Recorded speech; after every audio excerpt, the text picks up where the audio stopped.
అలాగే నా తోటి దైవ సేవకులకు కార్యక్రమం చైర్మన్గా నడిపిస్తున్నటువంటి పాస్టర్ ప్రభాకర్ గారికి, అలాగే పాస్టర్ రాజు గారికి, డేవిడ్ అన్నకి, అలాగే ప్రభుచరణయ్య గారికి, వచ్చినటువంటి మీ అందరికి కూడా పేరు పేరు వందనాలు తెలియజేస్తున్నాను.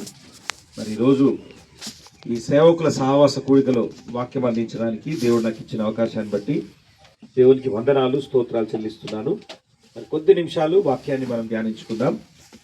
అటు తర్వాత మరి రానున్నటువంటి దినాల్లో జరగబోయేటువంటి దళిత ఐక్య క్రైస్తవ వేదికలో జరగబోయే కార్యక్రమాల గురించి కూడా మాట్లాడుకుందాం. హెబ్రీలకు రాసిన పత్రిక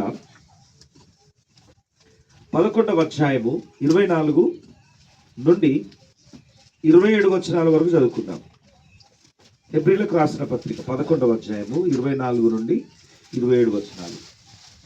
మోషే పెద్దవాడైనప్పుడు విశ్వాసాన్ని బట్టి ఐగుప్తు ధనం కంటే క్రీస్తు విషయమైన నింద గొప్ప భాగ్యమని ఎంచుకొని అల్పకాలపు పాపభోగము అనుభవించుట కంటే దేవుడి ప్రజలతో శ్రమ అనుభవించుట మేలని యోచించి మరే కుమార్తె యొక్క కుమారుడు అనిపించుకుంటకు ఒప్పుకొనలేదు.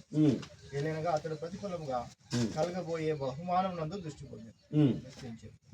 విశ్వాసాన్ని బట్టి అతడు అదృష్టైన వారిని సూచించున్నట్టు స్థిరబుద్ధి గలవాడై రాజాగ్రహములకు భయపడక ఐగుప్తును విడిచిపోయాడు. ఆమేన్. Praise the lord. హల్లెలూయా.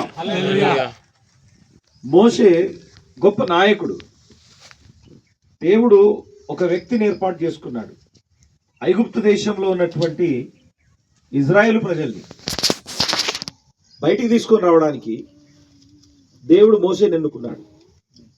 మోషే జన్మించినప్పుడు భయంకరమైనటువంటి చట్టం అమలవుతా ఉంది. 2 సంవత్సరాల లోపు మగపిల్లలందరినీ కూడా చంపేయాలి. అందులో మోషే కూడా చనిపోవాలి. కానీ మోషే తల్లి మరి తండ్రి వారి విశ్వాసముతో చంపబడడానికి అనుమతించకుండా ఆ శిశువును దాచిపెట్టారు. ఎక్కువ రోజులు దాచిపెట్టలేదు. కానీ దేవుడు వారికి ఒక మంచి ఆలోచన ఇచ్చాడు. ఫరో రాజు కుమార్తె నైలు నదిలో స్నానం చేసుకోవడానికి వస్తుంది. ఆమెకు పిల్లలు లేరు. చూడండి, దేవుడు వీరికి ఇచ్చిన ఆలోచన. మీరందరూ బానిసలే అక్కడ. ఒకవేళ ఈ కుమారుణ్ణి కనుక చూస్తే ఈ కుమారుణ్ణి ఆమె చేర్చుకుంటుంది అన్న విశ్వాసంతోని మరి ఆ తల్లి జమ్ము పెట్టెలో పెట్టి స్నానం చేసుకునే సమయంలో ఆ స్థలంలో వదిలిపెట్టింది. మరి నిజంగా ఆ బాబును చూసినప్పుడు సుందరుడై ఉండుట చూసింది.